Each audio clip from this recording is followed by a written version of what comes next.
Hare Krishna, Radhe Radhe. Welcome back to my प्यारी Shrimati Radha Rani channel.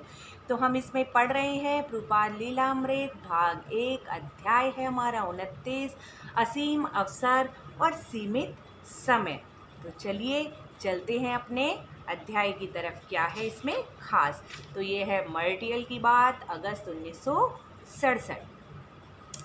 शील प्रभुपाद जी अपने कमरे में बैठे हुए हैं अपने कई शिष्यों के साथ, और उन्होंने अपनी एक शिष्या जो अन्नपूर्णा है, अंग्रेजी क्या कहते, अंग्रेज लड़की, तो उससे उन्होंने कहा प्रभुपाद जी ने कि क्या तुम अपने पिता से कह के इंग्लैंड में जो है मेरे शिष्यों के लिए, हमारे लिए एक जगह मतलब ले सकते हो जहाँ पर हम रह सकें और प्रचार कर सकें कृष्ण भावनामृत का।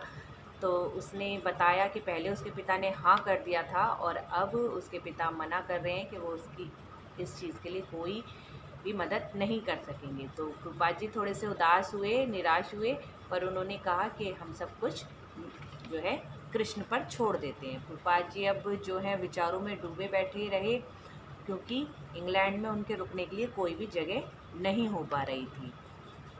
प्रभुपाद जी के पास बहुत सी योजनाएं थी। उनमें से एक थी कि प्रभुपाद जी ने मुकुंद और श्याम सुंदर से कहा कि वे लंदन जाएं और एक इस्कॉन केंद्र जो है स्थापित करने का प्रयास करें, क्योंकि जो प्रभुपाद जी के जो गुरु महाराज थे शील भक्ति सिद्धांत सरस्वती ठाकुर जी, तो उन्होंने अपने जो है यूरोप में वे चाहते थे कि कृष्ण भावनामृत का प्रचार हो। और 1930 के दशक में जो है उन्होंने अपने अनुभवी जो शिष्य थे उनको, सन्यासी शिष्य, उनको यूरोप में भेजा था और वो वहाँ गए भी और उन्होंने प्रचार करना शुरू किया। लेकिन जो इंग्लैंड का एक क्या कहते व्यक्ति था, उसने उन लोगों से मिला और उसने कहा मैं ब्राह्मण बनना चाहता हूँ, तो मुझे क्या करना होगा? तो उन्होंने कहा कि भाई आपको ये 4 नियमों का पालन करना पड़ेगा, ये और मांस भक्षण नहीं करना, शराब नहीं पीनी। उन्होंने सब कुछ उसे बताया कि जुआ नहीं खेलना, अवैध यौनाचार छोड़ देना है। तो ये सब जो है उसको बहुत ही इरिटेट सा लगा और उसने कहा ये तो असंभव है। उसने कहा कि लॉर्ड जैनलैंड ने जवाब दिया कि भाई ये तो असंभव है, ये कोई भी नहीं कर पाएगा यहाँ पर यूरोप वासियों। और तो उन्होंने क्या सोचा सन्यासियों ने कि यूरोप वासियों का यही जवाब होगा, सबका ही, और इसलिए वे सन्यासी भारत लौट गए। और उन्होंने कहा कि कभी भी जो है वैष्णव मत पश्चिम में कभी भी अपना अधिकार नहीं जमा सकेगा। क्यों?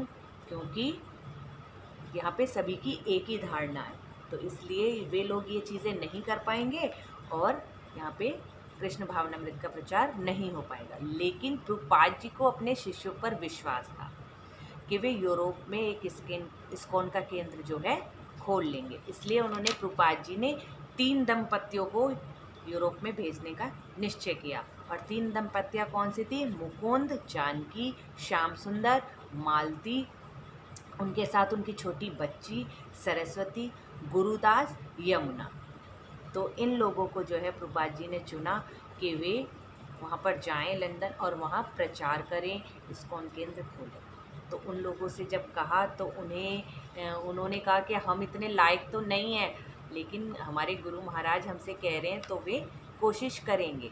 और वे उसको करने से पहले कीर्तन, व्याख्यान देना, ये सब प्रभुपाद जी से सीखने लगे।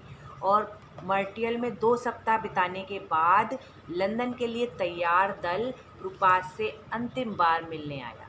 वे उस दल को अपने गुरु महाराज की इच्छा पूर्ति हेतु लंदन में एक केंद्र की स्थापना करने के लिए भेज रहे थे। जैसा कि चैतन्य चरितमृत में भी वर्णन है, और भगवान चैतन्य ने भी यही कहा है कि हर जगह जो है जा जाके सबको प्रचार करना चाहिए। और सबसे मेन चीज़ क्या थी? हरे कृष्ण कीर्तन और जप करना। तो प्रभुपाद ने भविष्यवाणी की कि जब भक्त हरे कृष्ण कीर्तन करेंगे तो लंदन के लोग उस मंत्र को सुनेंगे और भक्त बनेंगे। कृष्ण भावनामृत इस तरह ही प्रगति करेगा। लेकिन शर्त क्या थी? शर्त केवल यही थी कि हरे कृष्ण कीर्तन बिना किसी भौतिक प्रेरणा के विशुद्ध मन से किया जाए। सिर्फ इतना ही जो था प्रभुपाद जी का कहना था।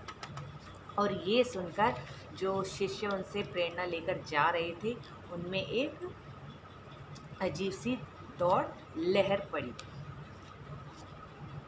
जो उनके मन में जो इच्छा थी वो अब केवल यही थी कि यूरोप में जाएं, लंदन जाएं और वहाँ पर प्रचार करें। शील प्रभुपाद इंग्लैंड जाने की योजना बना रहे थे, लेकिन पहले वे वेस्ट वर्जीनिया में अपना फार्म प्रोजेक्ट देखना चाहते थे और वे अपने सेंट फ्रांसिस्को के शिष्यों में भी वादा कर आ रहे थे कि वे जुलाई में उनके रथ यात्रा समारोह में सम्मिलित होंगे। अब प्रभुपाद जी इतनी जगह का प्लानिंग जो करके निकलते थे। इधर प्रभुपाद को 1967 में दिल का दौरा पड़ने से उनकी शीघ्रता की मनोवृत्ति में वृद्धि हो गई थी। यद्यपि दिल का दौरा पड़ने से पहले वे प्राय एक नवयुवक की तरह कार्य करते थे और घंटों मृदंग बजाया करते थे, लेकिन अब कृष्ण की चेतावनी स्पष्ट थी, इसलिए वे जो है अपना कार्य धीमी गति से कर रहे थे।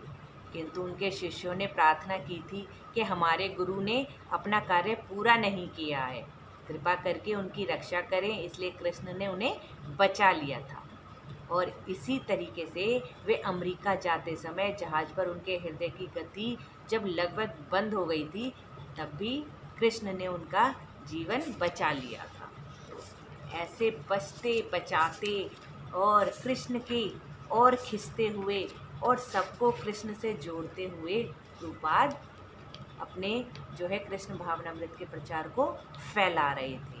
मुकुंद बताता है केवल प्रभुपाद के पत्र थे जो उन्हें जिंदा रख रहे थे। अब वो इतनी दूर थे तो प्रभुपाद जो पत्र उनको लिखते थे, सिर्फ वही उनके जिंदा रहने की एकमात्र जो है कोशिश रह गई थी। प्रभुपाद लिखते और कहते, मैं आ रहा हूँ तुमसे मिलने।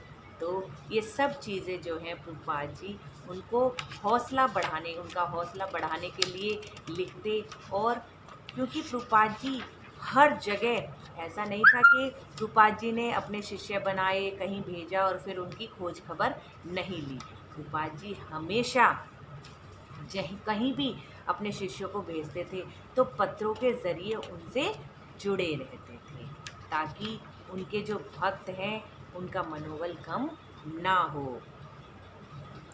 इसी के साथ ये अध्याय समाप्त होता है। हरे कृष्णा, राधे राधे।